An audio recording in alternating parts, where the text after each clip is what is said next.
भगवान दत्तात्रेय की आज्ञा मानकर युवराज ऋतुध्वज धर्मात्माओं की रक्षा के लिए पृथ्वीलोक का भ्रमण करने लगे और जो कोई भी ऋषि मुनियों को त्रस्त एवं दुखी करता वो उसको तत्काल ही नष्ट कर देते। भ्रमण करते करते एक दिन ऋतुध्वज यमुना तट पर जा पहुंचे, जहां पाताल केतु का भाई ताल केतु ऋषि के वेश में उनकी प्रतीक्षा कर रहा था। उसकी नजर सबसे पहले ऋतुध्वज के हार पर पड़ी। उसने एक चाल चली।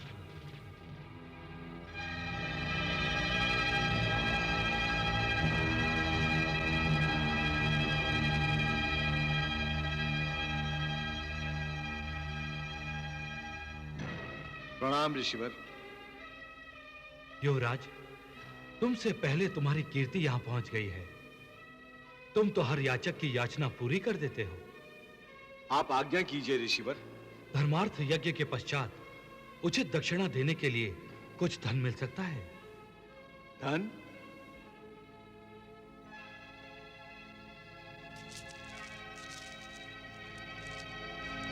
इससे आप अपना यज्ञ सफल कीजिए ऋषिवर।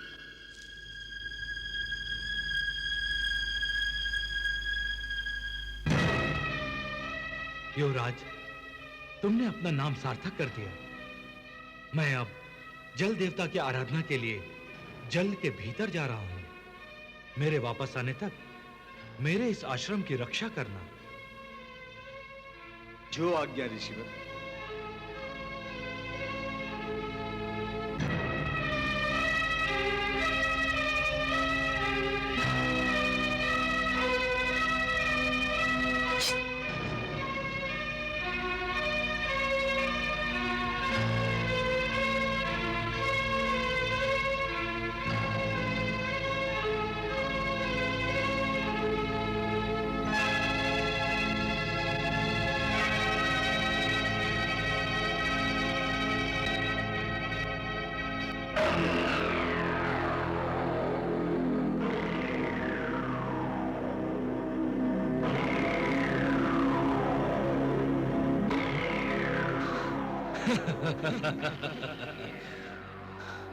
अब देखना मेरा प्रतिशोध। मैं तुम्हारा जीवन मृत्यु से भी भयंकर बना दूंगा।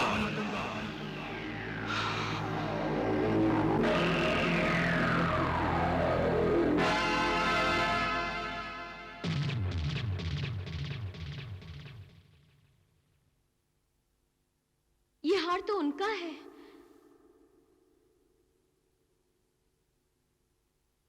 जी पिताश्री, यह हार आर्यपुत्र का है।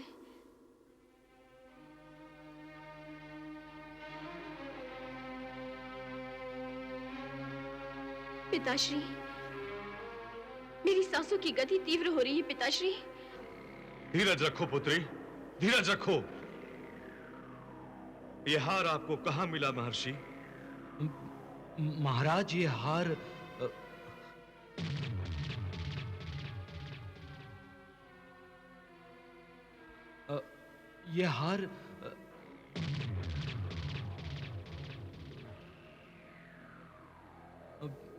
यह हार बोलिए महर्षि, बोलिए। कैसे वर्णन करूं महाराज? गला रुक रहा है, होंठ कपकपा रहे हैं, जिह्वा कुछ बोल नहीं पा रही है महाराज। बोलिए ऋषिवर, बोलिए। ऋषिवर, मेरे स्वामी सकुशल तो है ना? बोलिए ऋषिवर, वो कहां है? बोलिए, कहां है वो? वो नहीं रहे। कुमार ऋतुध्वज मायावी दैत्यों द्वारा मारे गए।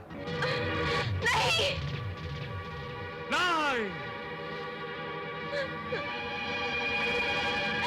ये संभव नहीं, ये संभव नहीं।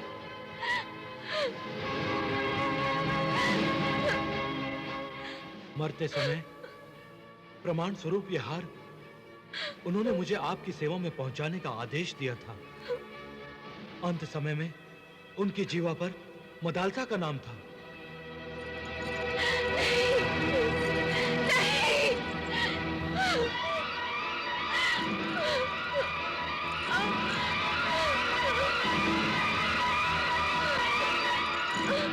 प्रतिहारी, राज्यवैद्य को बुलाओ।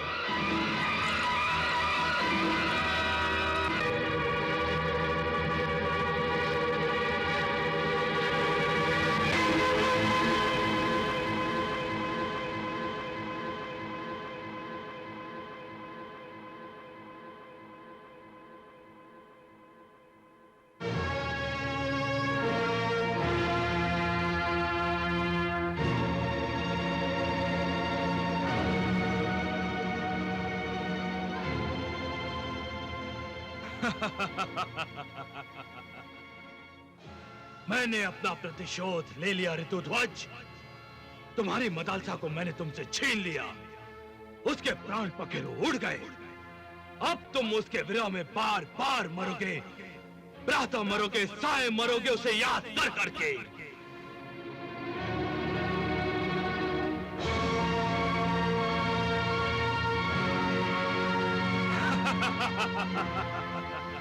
यूं ही टहलते रहो और आश्रम की रक्षा करते रहो।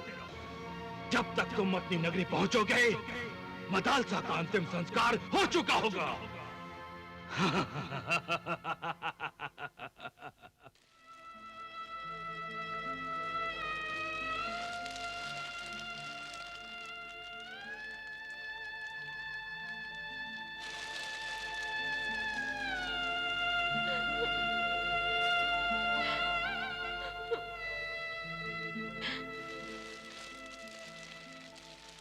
नारायण नारायण।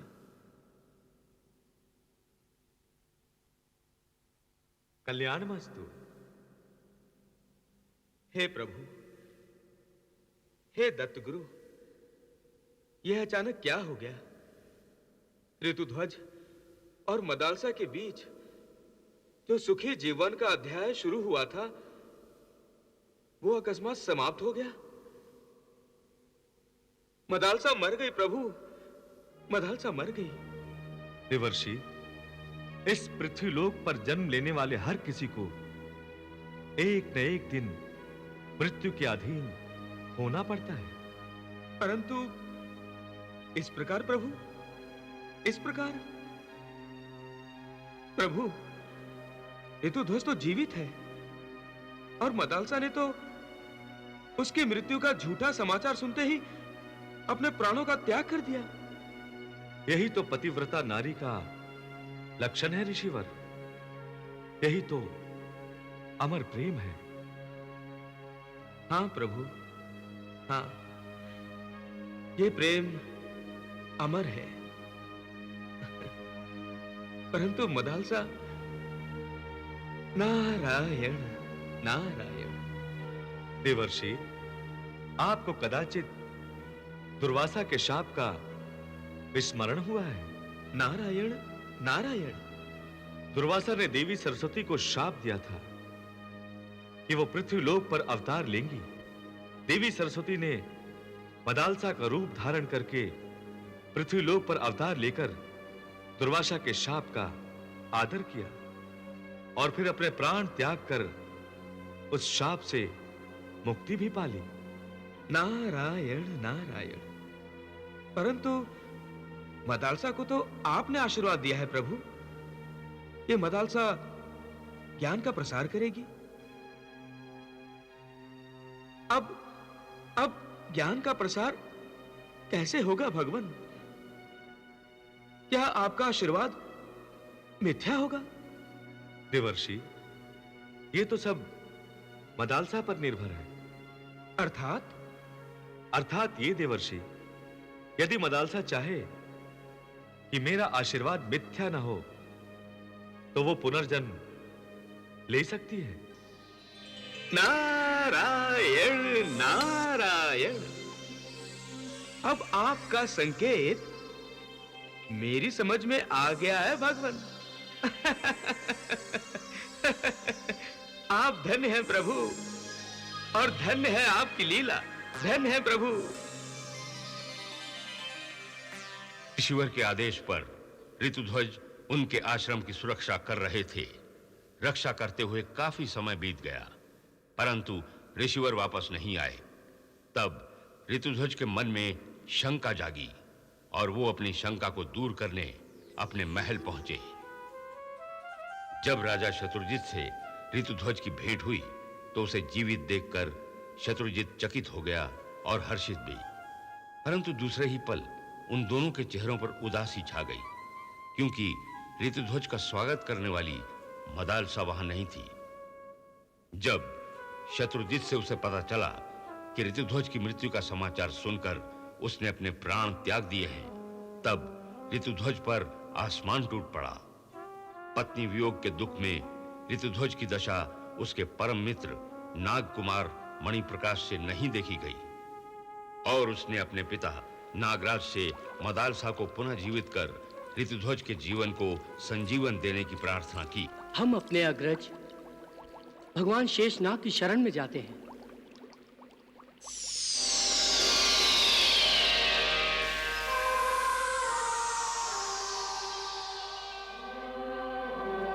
प्रणाम भगवान शेष। कल्याणमस्तु।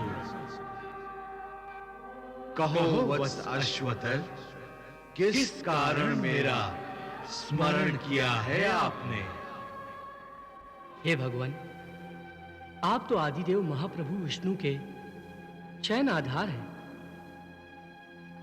पर ब्रह्म परमात्मा की कृपा से महाप्रभु विष्णु के समान ही होनी को अनहोनी में और अनहोनी को होनी में बदलने में समर्थ है। वत्स अश्वत्थर, तुम किस होनी को अनहोनी में और अनहोनी को होनी में बदलना चाहते हो? आप अंतर्यामी हैं प्रभु, आप सर्वज्ञ हैं, आप सब कुछ जानते हैं।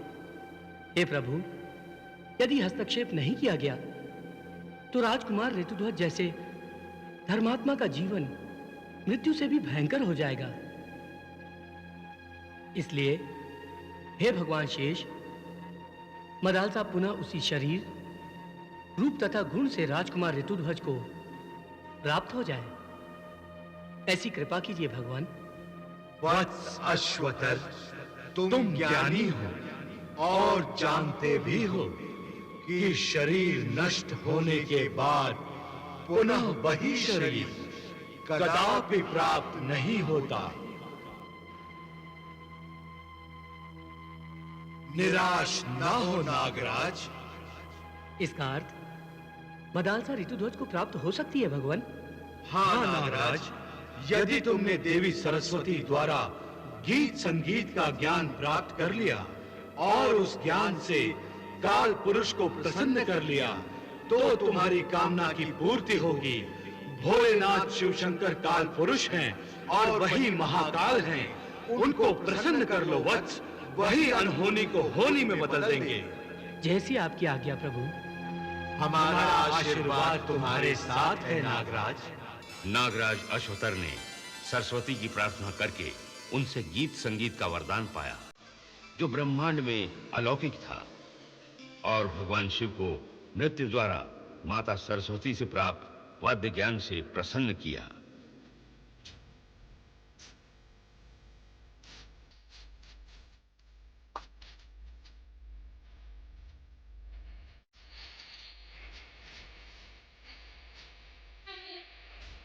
भगवान शिव ने नागराज को वर दिया कि शेषनाग के सम्मुख प्रभु विष्णु को प्रसाद अर्पण करने से मदालसा का पुनः जन्म होगा।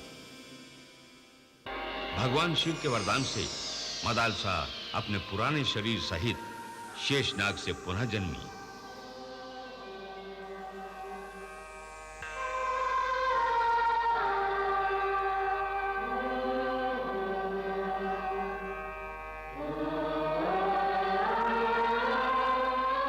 नागराज जब मदालसा को ऋतुध्वज के पास ले गए तो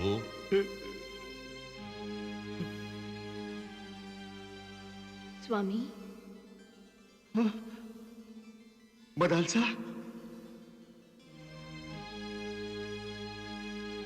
तुम जीवित हो मदालसा? तुम जीवित हो? तुम जीवित हो? हाँ, मैं जीवित हूँ। तुम जीवित हो मदालसा?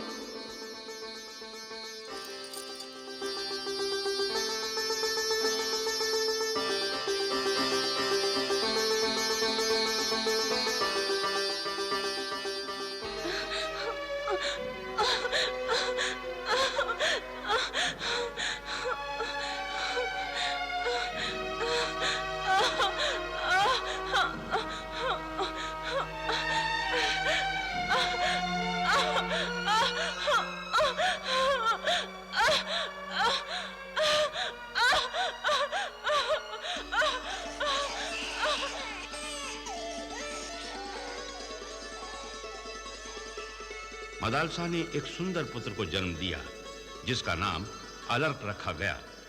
और जब वो पुत्र युवा अवस्था में पहुंचा तो मदालसा अपने पुत्र अलर्क को ब्रह्म ज्ञान दिलाने के लिए भगवान दत्तात्रेय की शरण में गई।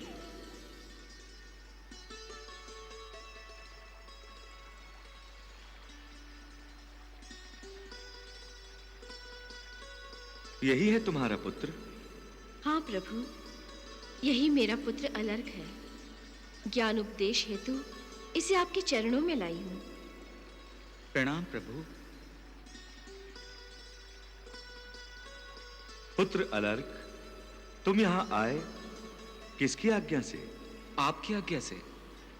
तुम्हारा ये जीवन किसकी आज्ञा से चल रहा है? तुम्हारी अपनी आज्ञा से? नहीं प्रभु। तुम्हारी आंखों से देखता कौन है? कानों से सुनता कौन है? बोलता कौन है?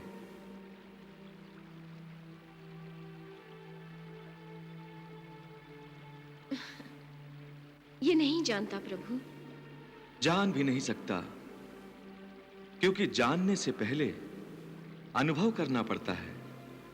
पुत्र अलर्क, जब तुम अनुभव करोगे तब तुम्हें ज्ञात होगा कि जैसे यंत्र स्वयं नहीं चलता, उसे चलाया जाता है, वैसे ही आंख, कान, नाक, जिह्वा, स्पर्श आदि 5 ज्ञानेंद्रियों के माध्यम से तुम नहीं जानते, कोई और जान रहा है। कोई और कौन प्रभु? बस हमें उसे ही जानना है पुत्र। वो अलक्ष्य है, निर्गुण है, निराकार है, सब में व्याप्त होते हुए भी सबसे परे है। उस अगोचर को गोचर इंद्रियों के द्वारा नहीं जाना जा सकता। प्रभु, जिसका कोई गुण नहीं हो, आकार नहीं हो, जिसे देखा नहीं जा सकता, उसे जाना कैसे जा सकता है प्रभु? ध्यान से। ध्यान से कैसे प्रभु? अलर्क, मनुष्य की 4 अवस्थाएं होती हैं, जागृत, स्वप्न, सुषुप्ति और तुरिया अर्थात चौथी।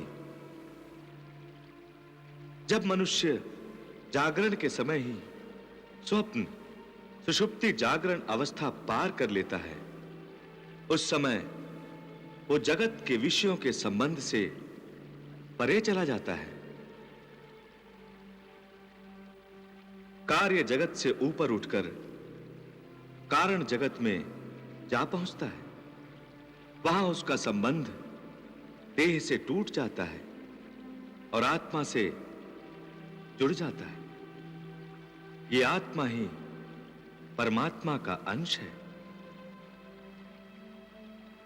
पुत्र अलर्क, जैसे हम अंगों के माध्यम से देह को प्राप्त करते हैं, वैसे ही आत्मा रूपी परमात्मा के अंश को पाकर हम परमात्मा को ही पा लेते हैं। प्रभु, परमात्मा को पाने के लिए ध्यान लगाना आवश्यक है क्या? हम ध्यान इसीलिए लगाते हैं कि इसी के बल से हम चौथी अवस्था तुर्या पाकर परमात्म पद प्राप्त करते हैं। अलर्क, ये भगवान का दिया शरीर ही तेरा गुरु है। यही तुझे विवेक और वैराग्य की शिक्षा देगा। यह शरीर ज्ञान प्राप्ति का साधन है, किंतु ज्ञान प्राप्ति के उपरांत इस शरीर से बंधे नहीं रहना चाहिए। जीवन का उद्देश्य मोक्ष पाना है। अतः बुद्धिमान व्यक्ति वो ही है जो अपनी मृत्यु के आने से पहले ही अपने मोक्ष की प्राप्ति के लिए ज्ञान पाले। तप और साधना करने से मोक्ष पद नहीं पाया जा सकता। मोक्ष इसी शरीर से मिलता है। यह प्रभु का उपकार है तुझ पर, जो उसने तुझे यह शरीर दिया है। पुत्र, सृष्टि में सभी काल चक्र में घूम रहे हैं, कोई भी स्वतंत्र नहीं है। इसीलिए पितामह ब्रह्मा से साधारण प्राणी तक सबको स्वतंत्र होने के लिए प्रयत्न करना चाहिए। प्रयत्न कैसे? शरीर, रूप, नाम की उपाधि के घेरे से निकलकर चैतन्य रूप सच्चिद आनंद की अनुभूति में निरंतर डूबे रहने से ज्ञान की प्राप्ति होती है, और ज्ञान से ही मोक्ष के द्वार खुलते हैं। ज्ञान रूप दत्तात्रेय, आप धन्य हैं, आप धन्य हैं प्रभु।